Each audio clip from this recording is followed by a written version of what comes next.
Student, हम लोग पढ़ रहे हैं अवर चेंजिंग अर्थ। आज हम पढ़ेंगे work of waves. Work of waves can best be seen in the coastal area where the waves strike the rocky coast and almost vertical wall of rock is formed by the erosion action of waves.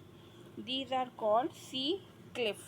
अब waves का जो असली action है वो जो है हम coastal area यानी समुद्र के किनारे या किनारों वाले एरिया में देख सकते हैं, जहाँ पे जो वेव्स होती हैं, लहरें जो होती हैं, वो किसी रॉकी यानी किसी चट्टान या पत्थर पे सीधे टकराती हैं और ऑलमोस्ट ये जो है ना वर्टिकल वॉल ऑफ रॉक हो जाती हैं और इसमें से जो वाटर वेव्स है उनका इरोजन होने लगता है। इन्हें कहते हैं हम सी Cliff.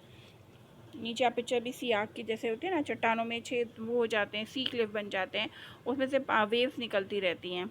When sea waves strike continuously at rock cracks develop which gradually become wider and larger creating hollow in the rock. जब सी वेव्स लगातार रॉक्स पे टकराती रहती हैं तो वो रॉक्स क्रैक कर देती हैं, उन्हें क्रैक डाल देती हैं और उस वो जो क्रैक्स हैं वो इतने वाइड और लार्ज हो जाते हैं कि एक रॉक के बीच में एक पूरा हॉलो बन जाता है। आप नीचे पिक्चर में देख सकते हो ऐसे। Over a period of time, only the roof of the rock remain giving rise to a feature called sea arcs। और ऐसा अगर बहुत समय तक होता रहता है और एक टाइम पे ऐसे होता है कि सिर्फ रॉक की जो रूफ है वो ही रह जाती है और वो सी आर्क जैसा एक फीचर देने लगता है। As erosion continues the roof to collapse leaving only the walls. जैसे जैसे पानी की वजह से इरोजन, ऊपरी सरफेस का इरोजन लगातार होता रहेगा तो केवल वॉल ही रह जाती है। These are called stacks. इन्हें स्टैक्स कहते हैं। Which further get eroded to form stumps, जो आगे जाके फिर स्टम्प्स में चेंज हो जाता है। The depositional action of the sea waves result in the formation of beaches. Beach देखते हैं आप किनारे पर, तो ये सी वेव्स के रिजल्ट ही होता है कि वो बीच बन जाते हैं। जो भी वेव्स समुद्र से लाती है वो बीच पे इकट्ठा करती रहती हैं।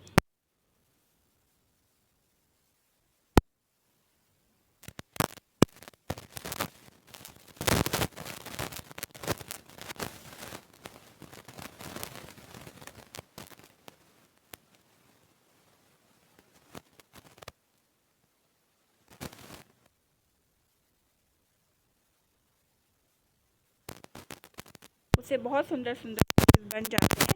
यहाँ पर केरला में बहुत सारे बीचेस हैं और उसमें से एक एग्जाम्पल कोवलम बीच का भी है।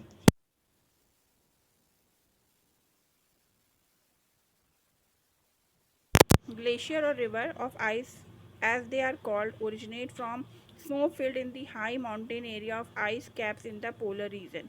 ग्लेशियर्स और रिवर जो आइस की होती हैं उन्हें हम वो सब आइस का वर्क होता है। ज़्यादातर ये ओरिजिनेट होती हैं हाई माउंटेन एरिया पे जो बहुत ऊंचाई पे होते हैं और खासकर पोलर रीजन में होते हैं, नॉर्थ पोल के पास होते हैं और वहाँ ठंड बहुत होती है। Glacier can Erode transport and deposit the eroded material. Glacier भी इरोड हो जाता है, मतलब वो भी खिसक सकता है, आगे बढ़ सकता है और अब उसमें भी जो इरोडेड मटेरियल है वो डिपॉजिट होता रहता है। A glacier can modify and even completely change the landform। समय के साथ साथ ऐसा भी हो सकता है कि ग्लेशियर टेम्परेचर के बदलने से पूरी तरीके से एक लैंड फॉर्म में भी बदल सकता है। The erosion work of ice result in the formation of U-shaped valley which are deep and have step sides।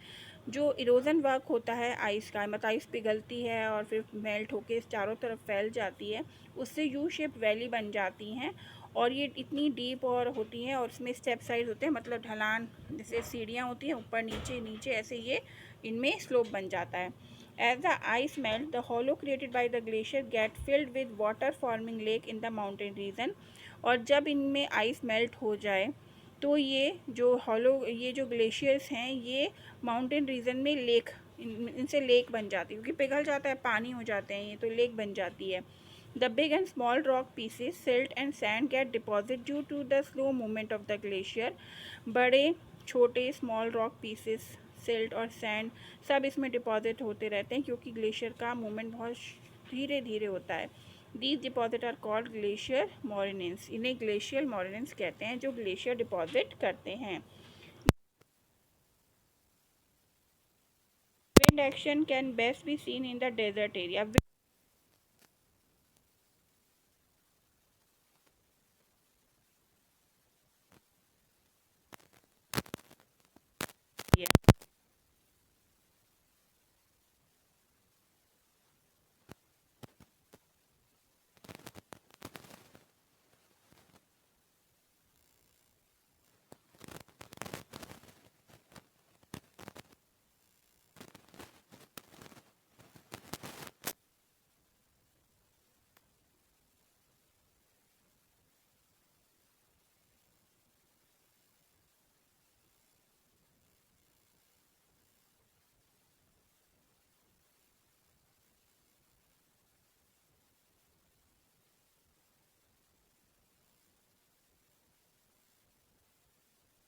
act as a agent of erosion and deposition which form these features. ये wind का ही work है कि इस तरीके से not deposition करती रहती है. Strong wind Erode at the base of rock faster than the top.